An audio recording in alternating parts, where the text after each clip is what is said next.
Estadual é o jornal que não se vê. Bom dia, boa tarde, boa noite, depende do horário que você vê. Vamos agora acompanhar o vídeo do primeiro ano do ensino médio da Escola Estadual Bolivar de Freitas.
Boa tarde, né? Boa tarde.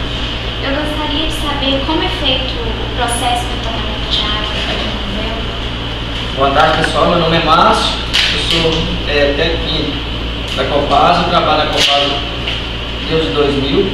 Né? O processo que se trata da água de Covelha, basicamente é o seguinte: a cidade de Covelha vai ser feita por poço profundo, artesiano. Né? Então essa água já sai do lençol freático limpo. Né?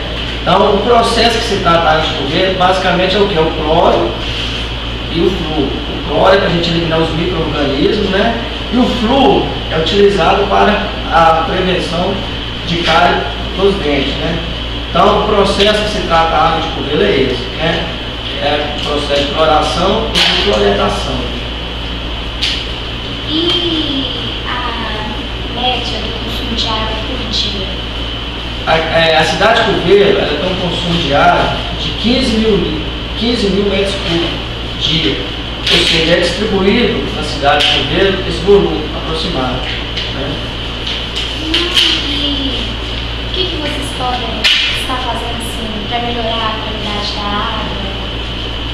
água? A cidade de Covelha ela já conta com a ET, Estação de Tratamento de Esgoto, né? Ou efluente, como pode ser falado. Esse é feito como? Pega todo o esgoto da cidade de Covelha, né? Esse esgoto é enviado para a ET. Na ET você tem a remoção da matéria orgânica e depois esse efluente ele é devolvido ao curso d'água no menor carga de matéria orgânica. Com isso você ajuda a vida aquática. É certo, mas muito obrigada.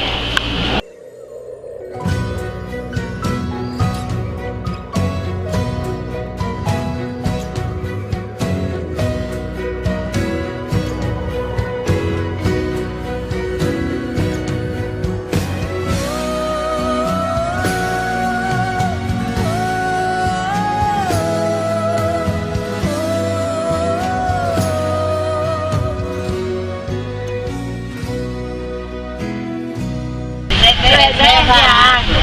Preserve a água. Preserva a água. Preserve a água. Preserve a água.